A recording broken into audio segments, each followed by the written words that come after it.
No momento em que Gautama pôs os pés na pequena clareira, ele sabia que havia encontrado o que buscava. Viu uma meia-água rústica feita de palha, de frente para ele, sob a proteção de uma velha árvore. As sombras eram profundas, mas ele conseguiu enxergar um eremita sentado em posição de lótus. Não havia traço algum de pegadas no chão ou cheiro de fumaça no ar que houvesse conduzido Gautama até aquele lugar. Já estava longe de casa havia 3 meses e tinha se habituado a morar na floresta. Não acordava mais sobressaltado no meio da noite, com medo, ao ouvir o estalar de um graveto. Podia deixar seus pés levá-lo aonde quisessem, e lá estava ele. Atravessou a pequena clareira e ficou de pé em frente ao eremita, que poderia até ser Azita. Tinha um corpo magro e delgado, pele queimada de sol, cabelo ralo e uma longa barba. Gautama movia-se tão silenciosamente quanto podia e não cumprimentou com palavras o velho asceta, que não fez nenhum movimento, nem mesmo piscou para receber seu visitante. Ao encontrar a sombra de uma árvore ali perto, Gautama sentou e dobrou as pernas. Há 10 anos ele meditava, e como Azita havia prometido, a meditação havia se tornado um refúgio do mundo exterior. No começo, achava difícil se acalmar por completo. Como dizem as escrituras, a mente é como uma carruagem disparada, e quem a comanda nunca para de açoitar os cavalos. Mas de dentro da carruagem uma voz sussurra: "Por favor, pare." De início, o cocheiro e a parelha de cavalos ignoram a voz. É muito suave, jamais insistente. Com o tempo, contudo, a voz passa a ser obedecida. O cocheiro e os cavalos param de galopar localmente. Aos poucos ficam mais lentos, até que a mente esteja serena. Assim, Siddhartha aprendeu uma lição básica. Tudo aquilo que corre também pode ficar parado. Gradualmente, a sombra da árvore mudou de lugar e ele começou a suar. Podia ver um brilho alaranjado em suas pálpebras e sabia que, se estava tão perto do pôr do sol, várias horas haviam se passado. Deu uma olhadela e percebeu que o eremita continuava imóvel sobre a meia-água. Gautama não tinha nenhuma garantia de que o homem possuía sabedoria, ou era um bom mestre, mas prometera a si mesmo que buscaria alguém como Azita. Como se pode aprender a liberdade, senão com quem é livre? Uau! Adorei essa frase. Como se pode aprender a liberdade, senão com alguém que é livre? A escuridão desceu, mas o eremita não se moveu. Gautama levantou e andou na direção de um riacho que tinha atravessado ali perto. Agachando-se para beber água, ele se deu conta de que talvez tivesse que esperar mais do que imaginava. Pegou algumas frutas das árvores e voltou para a clareira. Fez uma cama com galhos e foi dormir. Só conseguia ver o contorno do corpo do eremita contra o céu quase negro da noite. E assim passaram-se 3 dias. A habilidade do eremita de permanecer imóvel como as estátuas de Shiva do lado de fora do templo de Kanki impressionou profundamente Gautama. Seu próprio corpo doía devido às horas que passara sentado esperando que algo acontecesse. Ficou à toa, bebeu e comeu quando precisava. Como uma força de natureza, o velho e rijo eremita continuava imóvel. De vez em quando, Gautama tossia para que sua presença fosse notada. No segundo dia, resolveu dizer namastê em voz baixa. Na noite do 3º dia, foi até o asceta. Agachou-se ao seu lado e disse: "Senhor."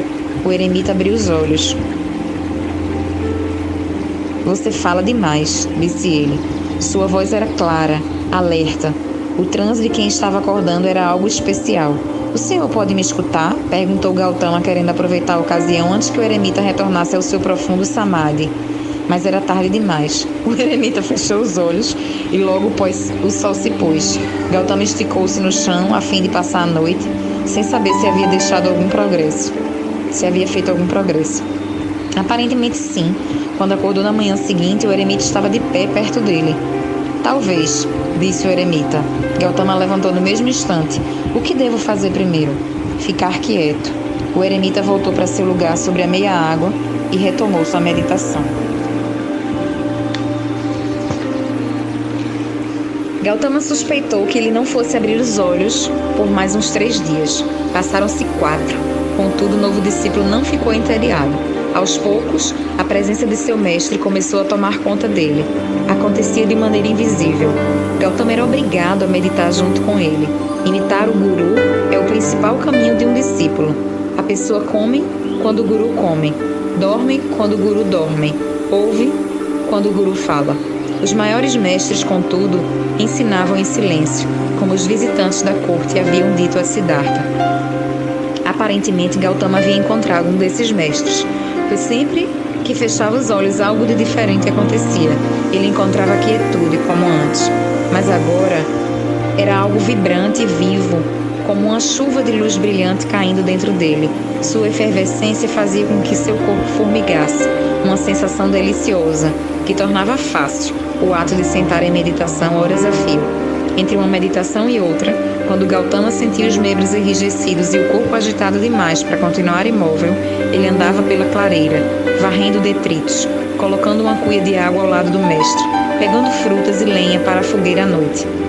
Estava ansioso para perguntar ao eremita como ele conseguia entrar em um discípulo e preenchê-lo com sua presença. Então lembrou-se da advertência do asceta, para que não falasse demais. Na noite do quarto dia, o eremita emergiu de seu samadhi. A primeira coisa que disse foi: "E então?"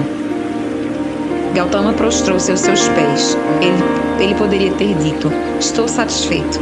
Mas esse gesto de obediência era suficiente. Seu mestre lhe dera um vislumbre das coisas que estavam por vir. E quando falou "e então", ele queria dizer: "Você me aceita?" O elo entre um guru e um chela, ou discípulo, encontra-se bem fundo no coração. Gautama ficara tão comovido que essas duas palavras "e então" diziam tudo. A mensagem era simples: é assim que as coisas serão. Se você quer sorrisos e elogios, procure outra pessoa. Não estou aqui para lisonjeá-lo. A rotina logo se estabeleceu. O discípulo desempenhava as pequenas tarefas que supriam as necessidades da vida.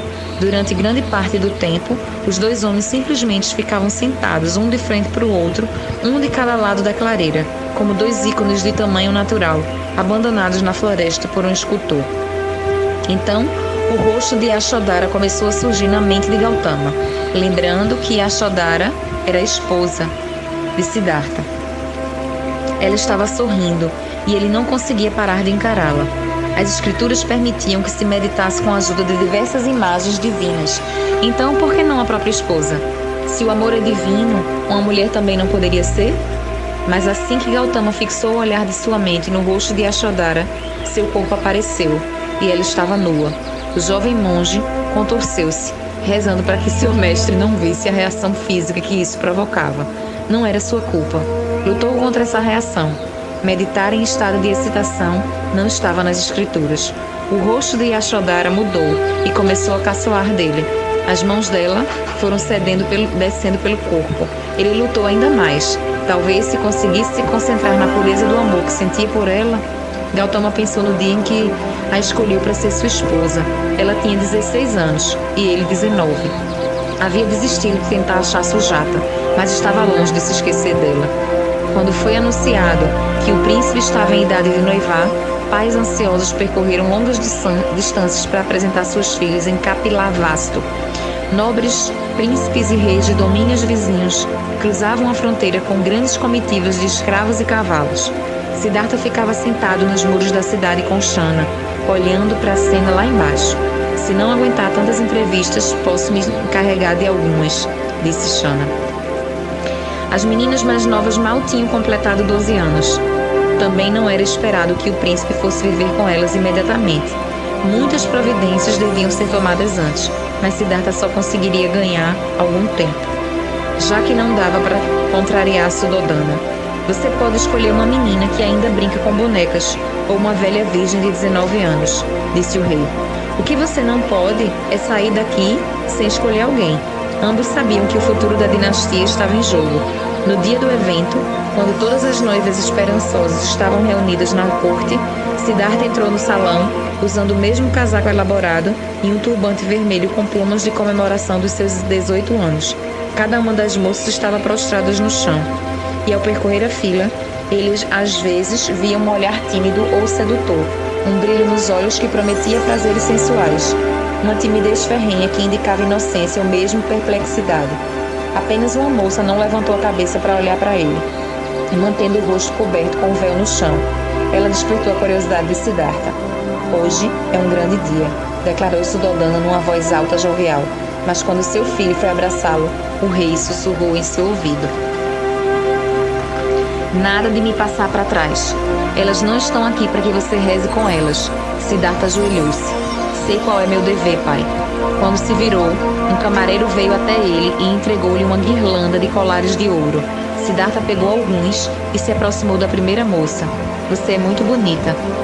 Por que quer se casar comigo? Perguntou ele, erguendo-a do chão. O olhar direto da moça indicava que ela não era tímida. Porque você é gentil e bondoso, e bonito. Ela lançou-lhe um olhar sedutor, algo que sem dúvida praticara bastante. Siddhartha sabia que isso era ensinado nos manuais de amor, que as moças nobres liam. Fez uma mesura e deu a ela o colar de ouro. O príncipe lhe devolveu um sorriso cortês, mas não sabia esconder o que sentia, e a moça percebeu que não tinha nenhuma chance. Seu pai ficou furioso. Para a segunda moça, ele disse: se há alguém que pode ser ainda mais bonita, é você. Por que deseja se casar comigo? A segunda moça observara atentamente o que tinha acontecido com a primeira e disse: para lhe dar filhos tão magníficos quanto o Senhor. Sua voz parecia sincera, mas Siddhartha suspeitava que ela simplesmente fora mais bem treinada. Os manuais de amor ensinavam que o homem sempre deve achar que está tomando suas próprias decisões, quando na verdade está sendo cuidadosamente manipulado. Se uma mulher fosse hábil e soubesse usar seu erotismo de maneira adequada, ele sequer desconfiaria de que estava acontecendo. Siddhartha fez uma mesura e deu à moça um olhar. Ele a colocou com um movimento altivo de cabeça enquanto ele prosseguia. O rei estava ansioso. Ele não está gostando de nenhuma delas, sussurrou para Kanki. O alto Brahmani não se alterou. Ele sabia que a razão só conseguia lutar contra o desejo durante certo tempo. Tenha paciência, meu senhor. Ele é jovem. Quando os pêssegos estão maduros, ninguém sai da feira sem comprar um. Mas nada, no jeito de Siddhartha, parecia promissor quando ele chegou à última moça. Ele ergueu o rosto para olhar para ele, mas não tirou seu véu. Por detrás da moça, o pai a cutucou e sussurrou ansioso: vamos, levante-se e olhe para ele. Ela levou alguns instantes até se erguer. Agora Siddhartha lembrava-se de quem era, a única moça que o deixara curioso. Não saberia dizer se você é bonita. Qual o seu nome? Yashodhara. Posso ver seu rosto? Ela continuou com o véu. A minha aparência é a única coisa que me faria digna? Se pensa assim, não olhe para mim. Por trás de meu rosto pode haver um falso coração. Siddhartha sorriu. Boa resposta. Mas então me diga, por que deseja se casar comigo? Ainda não tenho certeza. Não o conheço. E você não fez um belo discurso para mim, como fez para as outras. Adorei. Siddhartha ficou intrigado com essas palavras, mas também precisava vê-la. Ergueu o véu de Yashodhara. Ela não era bela como as outras moças, moldadas de acordo com as páginas dos manuais de amor. Mas ele soube instantaneamente como se sentia. Você é maravilhosa, porque foi feita para ser amada. Até aquele momento a vantagem tinha sido dela, mas então Yashodhara enrubesceu. Foi um belo discurso, mas curto demais para que eu me decida. Meu pai ficará desapontado se eu retornar de mãos vazias. Posso ficar com o colar? Ela ergueu a mão e Siddhartha franziu a testa. Foi isso que a motivou a vir até aqui? Meu senhor, moro num lugar distante na floresta. Há 4 longos dias de viagem. Meu pai está ansioso para que eu me case com o senhor. Mas um colar de ouro pode alimentar centenas de pessoas famintas do meu povo que deixei para trás. Menina, repreendeu seu pai. Siddhartha ergueu a mão. Está tudo bem. Fez uma mesura para Yashodhara. Com as suas primeiras palavras descobri que você é sincera e agora vejo que também é bondosa. O que mais poderia desejar? Que lindo, minha gente, adorei! Pegou sua mão e levou-a para ajoelhar-se perante o rei, enquanto todas as pessoas no salão aplaudiam. Não havia necessidade de um longo noivado. Como Siddhartha dissera, Yashodhara era uma mulher que nascera para ser amada. E sua união se tornou tão real quanto a de Suddhodana com Maya. Mesmo assim, ambos sabiam, só eles e ninguém mais, que Yashodhara tinha chorado inconsolavelmente na noite de núpcias. Siddhartha enrubesceu. Se eu fui desastrado ou fiz algo de errado, ela o impediu de continuar, colocando um dedo em seus lábios. Não, não diga isso. Então por que você está tão infeliz? Há uma hora você parecia estar apaixonada. Há uma hora ainda não havia percebido que um dia você vai me abandonar. Ele a cobriu de beijos para deixá-la mais segura e a reprovou docemente por ser supersticiosa, como as moças que corriam para o templo em busca de um amuleto de sorte caso derramassem o leite. Bibi, silêncio! E a Shodara nunca mais repetir aquelas palavras para Siddhartha. Mas 10 anos não bastaram para apagar aquela lembrança. E quando soube que seu marido decidira abandoná-la, ela ficou inconsolável ao ver que sua premonição se tornara verdadeira. Todas essas memórias dançaram diante da mente de Gautama, juntamente com a imagem de sua esposa. A lembrança do sofrimento dela foi a única coisa que arrefeceu seu desejo. As costas de Gautama se encurvaram e ele pensou pela primeira vez, desde que encontrara seu mestre, se abandonar sua família não era um pecado imperdoável. Eu acho que Gautama estava sentindo culpa, né? E isso apareceu no momento de você meditar, enquanto a mente está tranquila, as coisas que estão guardadas no inconsciente começam a surgir. Mas sigamos. De repente, Gautama sentiu uma dor aguda em uma de suas faces. Abriu os olhos e viu o mestre de pé à sua frente, a mão erguida. Com força, a mão desceu e desferiu um tapa na outra face. Por que o senhor fez isso? O que fiz para ofendê-lo? O velho eremita deu de ombros. Nada. Você estava com cheiro de homem que dorme com mulheres. Resolvi tirar o cheiro à força. Esse incidente ficou gravado na memória de Gautama por 2 motivos. Porque baniu para sempre de sua mente imagens de Yashodhara e porque foi a ocasião em que o eremita pronunciou o maior número de palavras de uma só vez. Mas seu mestre não ficava tagarelando. Semanas se passaram, as monções vieram e ele não disse uma única palavra. Essa foi uma época de grande paz para Gautama. Um dia, saiu em busca de lenha para a fogueira, mas não conseguiu encontrar nada, já que os galhos estavam encharcados por causa da chuva. Lembrou-se de uma caverna formada por grandes pedras caídas, onde talvez houvesse galhos secos. Podia sentir a chuva caindo ao caminhar pela floresta, mas as monções eram quentes e ele havia se tornado resistente com os meses de exposição ao ar livre. Seu corpo não estremecia, sua mente não reclamava. Mesmo assim, enquanto caminhava, Gautama percebeu que começara a sentir frio e depois de caminhar uns 100 metros, tremia dos pés à cabeça. Quando chegou à caverna de pedras, estava muito desconfortável e sua mente o atacava implacavelmente. Vá para casa, esse mestre maluco vai transformar você num escravo ou num recluso doido como ele. Fuja! Era como se houvesse retornado ao seu primeiro dia na estrada. Achou um pequeno lugar seco para se abrigar e quando a chuva diminuiu, retornou à clareira. Agora o processo era inverso. Quanto mais perto da pequena clareira chegava, melhor se sentia. Sua mente acalmou-se e o tremor em seus membros diminuiu. Quando pôs os pés no refúgio e viu seu mestre de novo, uma paz perfeita desceu como uma cortina sobre todo o seu ser. Gautama ficou olhando para o velho eremita maravilhado. Mara. Gautama levou um susto. O quê? Mara está interessada em você.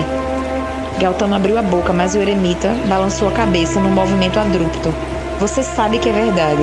Você sabia antes de vir para cá. Gautama estremeceu, percebendo que um abismo abrira-se entre ele e seu mestre. Ficou surpreso com o medo que isso lhe causava. Não penso em Mara há anos, protestou. E assim você o manteve longe por algum tempo. O eremita deu um profundo suspiro, como se tivesse que lembrar seu corpo de como voltar ao mundo físico antes que pudesse dizer outra palavra. Passaram-se alguns momentos agonizantes de silêncio. Siddhartha sentia seu coração apertar. Se ele pode sentir o cheiro da minha esposa, como será o cheiro de um demônio? Pensou. O eremita disse: Mara ficará longe de mim. Ele não quer se alimentar de uma tigela vazia, mas você é diferente. Que interesse ele teria em mim?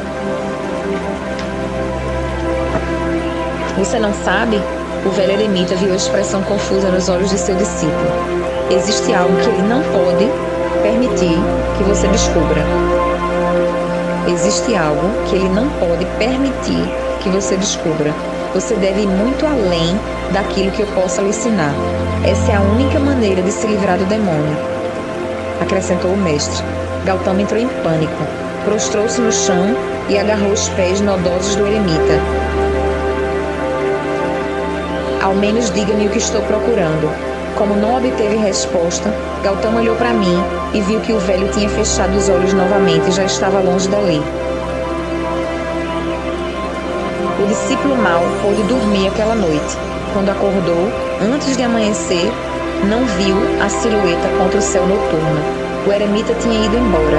O pesar tomou conta de Gautama. Mas bem no fundo, não estava completamente surpreso. Seu mestre só faria o que é certo. Esse era o elo entre eles, e seu guru jamais o trairia. Naquele momento, ir embora era a coisa certa a fazer. Gautama poderia ter ficado na clareira por mais algumas horas, ou talvez um dia, para ver se o eremita o abandonara apenas temporariamente. Mas a inquietação em seu coração e o retorno de pensamentos desesperadores lhe diziam algo definitivo. Seu mestre havia retirado sua proteção. Portanto, o relacionamento entre os dois havia chegado ao fim. Cuidadosamente, o jovem monge arrumou a clareira, varreu o chão e colocou uma tigela de água fresca ao lado do lugar sobre a meia água onde o puru sentava. Então, prostrou-se diante do tapete de grama, que fora o único trono de seu mestre, e partiu. Acabou descobrindo que ainda restava o último vínculo entre ambos. Enquanto caminhava com dificuldade rumo à estrada principal, a vários quilômetros de distância, Gautama começou a refletir. Viu o rosto do eremita e seu olhar de pena. Ouviu seu próprio apelo desesperado. Ao menos diga-me o que estou procurando. O mestre ficou implacável, fechou os olhos e recusou-se a falar. Só que dessa vez, a resposta veio silenciosamente na mente de Gautama. Existe algo que Mara jamais poderá permitir que você descubra: a verdade sobre quem você realmente é.